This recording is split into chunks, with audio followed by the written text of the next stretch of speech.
ये कहानी एक आइलैंड को दिखाते हुए शुरू होती है। रात का वक्त था। वहाँ पर कुछ मछुआरे थे जो अपनी कश्ती में मछलियाँ पकड़ रहे थे। तभी वो आसमान से गिरते मीटरॉइड्स यानी टूटते हुए तारे को देखते हैं जो आकर समंदर में गिरा था। ये अब उस जगह पर जाते हैं। कश्ती के कैप्टन को ये लग रहा था कि शायद ये किसी तरह का कोई सिग्नल है, कोई शिप खतरे में है, किसी ने फ्लेयर गन चलाई है, कोई मदद के लिए बुला रहा है। जब कैप्टन का साथी उस जगह को देखने जाता है तो कोई चीज पानी से निकलकर उसे अपनी तरफ खींच लेती है। जब कैप्टन देखने आता है तो वहाँ पर उसे कुछ भी नहीं नजर आता सिवाय अपने साथी के खून के। इससे पहले वो कुछ करता उसे भी कोई चीज पानी में खींच लेती है। अंदर बैठे कैप्टन के बेटे को गड़बड़ लगती है। अब जब वो बाहर कुल्हाड़ी लेकर देखने जाता है तो किसी चीज ने उस पर भी हमला कर दिया था। यहीं पर सीन कट होता है। इसके बाद ही कहानी एक और छोटे आइलैंड और वहाँ पर रहने वाले लोगों पर जाती है। हम एक पुलिस ऑफिसर को देखते हैं जिसका नाम ओशे था। वो हर वक्त नशे में रहा करता था। आज के दिन वो नई ऑफिसर को लेने जाता है। उसका नाम लीसा था। लीसा का इस आइलैंड पर कुछ दिन के लिए ट्रांसफर हुआ था। उसकी आदत काफी हंसी मजाक की थी, पर ओशे रास्ते में उसे कोई बात नहीं करता।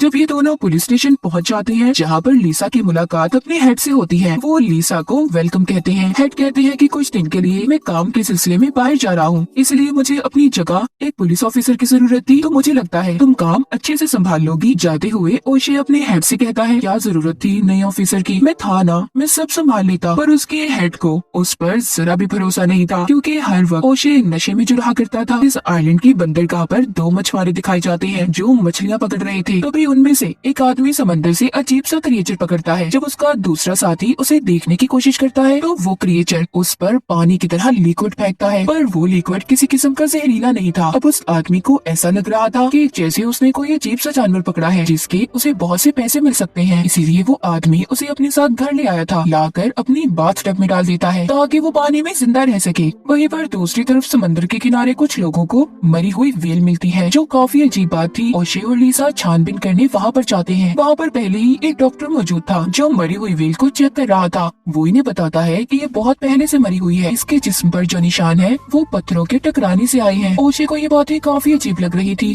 क्योंकि बहुत वक्त से वो इस आइलैंड पर रह रहा था और इससे पहले ऐसा कुछ भी नहीं हुआ था। इसके बाद ओशे एक आदमी के पास जाता है जो एक बिल्डिंग बनाने का काम कर रहा था। उसके पास बहुत बड़ी क्रेन मशीन थी। वो उस आदमी से कहता है कि तुम जाओ और जाकर समंदर के किनारे से मरी हुई व्हेल को उठा लो। ये आदमी अब ऐसा ही करता है, अपने साथियों को लेकर समंदर के किनारे जाकर उस मरी हुई व्हेल को उठा लेता है। सब लोग चले गए थे, इनका काम यहाँ पर खत्म भी हो गया था। इनका कुछ सामान वहीं पर रह गया था। वो अपने साथी को जरूरी सामान लेने समंदर के किनारे भेजता है और खुद गाड़ी में बैठा उसका इंतजार करता है। जैसे ही उसका साथी वहाँ पर जाता है तो वहाँ पर वो अजीब से अंडे देखता है। इससे पहले वो सामान लेकर वापस जाता, कोई चीज समंदर से उसे भी अपनी तरफ खींच लेती है। अब वो आदमी जो गाड़ी में बैठा इंतजार कर रहा था अपने साथी को देखने जाता है, पर वहाँ पर कोई भी नहीं था। इसके बाद हम उस होटल को देखते हैं जहाँ पर लीसा रुकी हुई थी। यहाँ पर एक बार भी बना हुआ था जिसको हस्बैंड वाइफ चलाया करते थे और ओशे अक्सर यहाँ पर शराब पीने आता था। वहाँ पर वही आदमी आता है जिसको अजीब क्रिएचर मिला था। वो ओशे को बताता है कि मुझे क्रिएचर मिला है जिसकी कीमत बहुत ज्यादा है, उसे बेचकर मैं बहुत से पैसे कमाऊंगा। पर ओशे को उसकी बात पर यकीन नहीं होता। वो सोचता है कि ये नशे में है, ऐसे ही बोली जा रहा होगा, मजाक कर रहा है मेरे साथ, क्योंकि ओशे खुद नशे में था। उसी रात हम एक और आदमी को देखते हैं जो उसी आदमी का साथी था जिसने क्रिएचर को पकड़ा था। वो अपने घर पर था, तभी उसके घर पर कोई आता है। अब जब ये दरवाजा खोलने जाता है तो एक आदमी को देखता है। ऐसा लग रहा था कि जैसे वो किसी चीज से लटका हुआ हो। उसके दोनों हाथ ऊपर थे। जब ये थोड़ा सा आगे जाकर देखता है तो कोई चीज उसे भी आसमान में खींच लेती है। उस आदमी की बीवी भी वहाँ पर थी जो ये सब कुछ देखकर बहुत घबरा गई थी। वो जल्दी से अपने घर का दरवाजा बंद करती है। उसने उस क्रिएचर को देख लिया था जिसने इसके हस्बैंड को अपनी तरफ खींचा था। जी हाँ, वो ही खतरनाक क्रिएचर था जो अब इंसानों को खा रहा था। पर ये कैसे और कहाँ से आया था ये हमें कहानी में आगे जाकर पता चलेगा। अब वो औरत अपने घर में बहुत डरी हुई थी। उसको उसके हस्बैंड की चीखें सुनाई दे रही थी। उसकी नजर अपने घर की चिमनी पर जाती है। ये देखकर सोचती है वो क्रिएचर वहाँ से भी आ सकता है। इससे पहले ये उसे बंद करती, क्रिएचर उसे भी चिमनी के रास्ते से आकर खींच लेता है।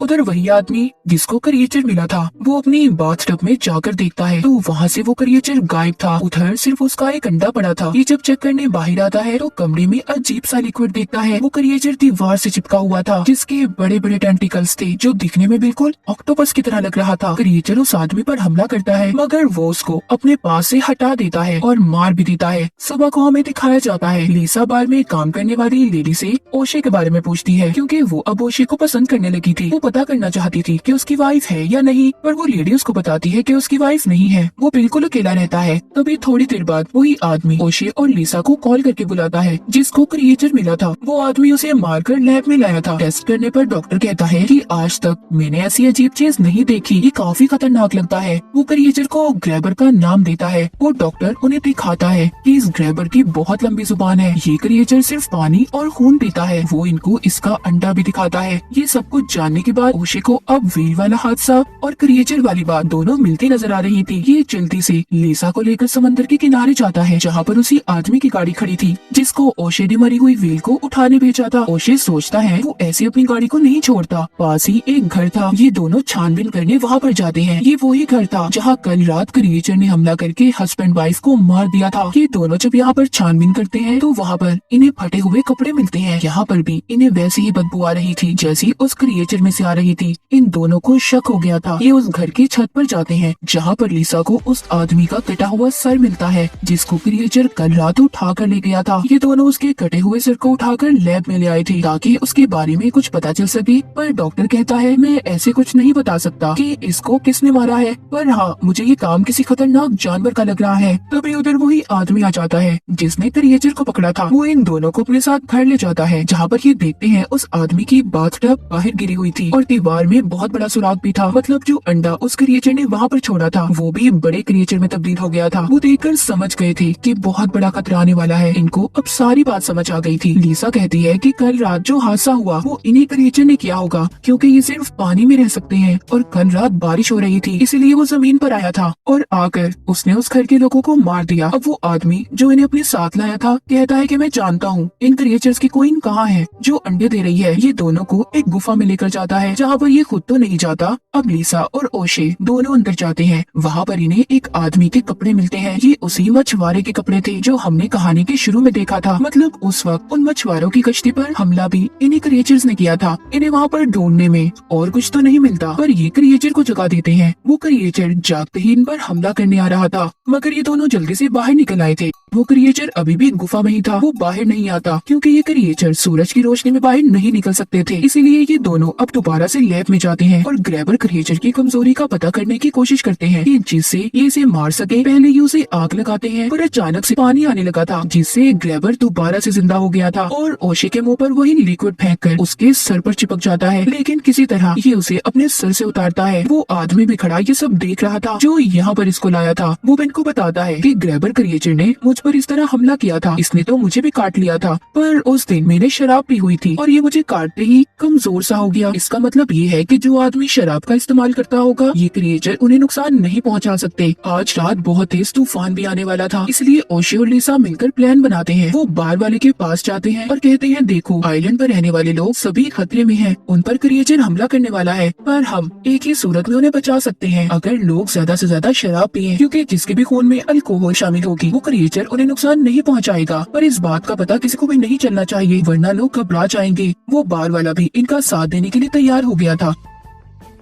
पहला टेस्ट ये लिसा पर करते हैं। लिसा ओशे से कहती है मैंने कभी भी शराब नहीं पी लेकिन फिर भी ये उसे शराब पिला देते हैं। फिर ये लोग लिसा का खून निकाल कर टेस्ट करते हैं। ये उसके खून को क्रिएचर के बच्चे को पिलाते हैं जिसको इन्होंने लैब में कैद किया हुआ था। जैसे ही वो क्रिएचर का बच्चा खून पीता है मर जाता है। ये क्रिएचर्स की कमजोरी को जान गए थे। ओशे और लिसा चर्च में जाते हैं। वहाँ पर जमा सभी लोगों को ये बार में आने का कहते हैं। मुफ्त की शराब मिलने वाली है इसीलिए सब बार में आ गए थे। रात को इन्हें क्रिएचर का शिकार करना था। इनके पास जो कुछ भी था ये उन चीजों को अपना हथियार बना लेते हैं। बाहर गाड़ी में लिसा और ओशे बैठे थे। बाकी सभी बार में थे। लिसा ने भी बहुत ज्यादा शराब पी ली थी। वो अपने होश में नहीं थी इसीलिए ओशे को सारी अपनी दिल की बात बता देती है कि वो उसे कितना पसंद करती है। उधर बार के अंदर सभी मौज मस्ती में गुम थे। तभी एक आदमी को वॉशरूम में जाना था पर वॉशरूम के अंदर कोई था इसीलिए वो बाहर आ जाता है। बाहर बहुत तेज बारिश हो रही थी। तभी वहाँ पानी की वजह से छोटे छोटे क्रिएचर्स आ गए थे जो उस आदमी पर हमला कर देते हैं। ये देखते ही लिसा और ओशे उस आदमी को बचाने जाते जाते हैं। इससे पहले कि वो उसे बचा पाते, वहाँ पर एक बड़ा ग्रैबर क्रिएचर भी आ गया था जो उस आदमी को खींचकर खा जाता है। ये देखकर लिसा और ओशी अपनी जान बचाकर भागते हैं। जब ये दोनों अपनी गाड़ी में बैठते हैं तो लिसा परेशानी में गाड़ी के सायरन को ऑन कर देती है, जिस वजह से क्रिएचर अब इनके पीछे था वो इनकी गाड़ी पर चढ़ जाता है। वो गाड़ी को तोड़ने की कोशिश कर रहा था, पर ये मौका देखते ही जल्दी से बार के अंदर भागते हैं। बार में आते ही बार का मालिक ओशी को बताता है कि सारी शराब खत्म हो गई है, हमें लेने दूसरी जगह पर जाना होगा जहाँ पर हम इस वक्त नहीं जा सकते। इसलिए ओशी सबको ऊपर जाने का कहता है। सब पूछ रहे थे कि क्या हुआ ऐसा, क्यों जाए हम ऊपर, पर ओशी अभी भी किसी को कुछ नहीं बताता। कोई नहीं जानता था कि बाहर कितनी बड़ी मुसीबत है। यहाँ पर वो डॉक्टर जो लैब में काम करता था उसने बहुत ज्यादा शराब पीनी थी, इसीलिए वो अपने होश में नहीं था। वो बाहर जाकर बड़े ग्रैबर क्रिएचर के सामने खड़ा हो जाता है और उसकी तस्वीर बनाने की कोशिश करता है, लेकिन क्रिएचर उसे पकड़कर दूर फेंक देता है। बार के अंदर सबको इस बड़े खतरे के बारे में पता चल गया था। सभी अपनी जान बचाकर ऊपर की तरफ भागते हैं। ओशे सबको यकीन दिलवाता है कि वो सभी महफूज हैं, उन्हें कुछ नहीं होगा। वो ये भी कहता है कि इस क्रिएचर को शराब से नफरत है, इसीलिए वो किसी को कुछ नहीं करेगा। लेकिन यहाँ पर सबसे बड़ा खतरा ओशे खुद था, क्योंकि उसने शराब नहीं पी थी, इसलिए क्रिएचर ओशे के पीछे था। ओशे अब नीचे जाने का फैसला करता है, क्योंकि वो अपनी वजह से सबकी जान खतरे में नहीं डाल सकता था। लेकिन यहाँ पर लिसा उसे एक आइडिया बताती है। कहती है कि देखो, ये क्रिएचर सूरज की रोशनी बर्दाश्त नहीं कर सकते, इसीलिए यहाँ पर जो कंस्ट्रक्शन साइट है, मैंने उधर क्रेन मशीन को देखा है, हम उधर जाएंगे, इस क्रिएचर को पकड़कर उस मशीन से रोके रखेंगे और जैसे ही सुबह होगी ये क्रिएचर खत्म हो जाएगा और इसके अंडे भी। ओशे को लिसा का आइडिया पसंद आता है, पर ओशे की गाड़ी की चाबियां नीचे ही रह गई थी। लिसा अब हिम्मत करती है और चाबियां लाती है। नीचे बहुत सारे क्रिएचर के बच्चे थे। लिसा और ओशे उसी जगह पर जाते हैं। क्रिएचर भी इनके पीछे था, क्योंकि वो अब ओशे का शिकार करना चाहता था। ओशे उस जगह पर पहुंचकर पेट्रोल के ड्रम देखता है। वो क्रिएचर को अपनी तरफ बुलाता है ताकि जैसे ही ये उसकी तरफ आए ये उसे जला दे, लेकिन वो क्रिएचर इसे अपने टेंटिकल से नीचे गिरा देता है। वो जैसे ही उस पर हमला करने वाला था, वहाँ पर लिसा क्रेन मशीन उस पर गिरा देती है। क्रिएचर वहीं पर फंस गया था। फिर वो ओशे को बचाती है। वहाँ पर ये एक शराब की बोतल खोलती है ताकि थोड़ा सा एंजॉय कर सके। तभी क्रिएचर का एक टेंटिकल आकर ओशे को पकड़ लेता है। वो उसे खाने ही वाला था, लेकिन उसके हाथ में शराब की बोतल थी, जिसको वो उस क्रिएचर पर फेंक देता है। इसीलिए वो क्रिएचर ओशे को छोड़ देता है। लिसा फ्लेयर गन लेकर पेट्रोल के टैंक्स पर चलाती है। उस फ्लेयर गन के लगते ही वहाँ पर बहुत बड़ा धमाका होता है, जिसमें वो क्रिएचर भी मर गया था।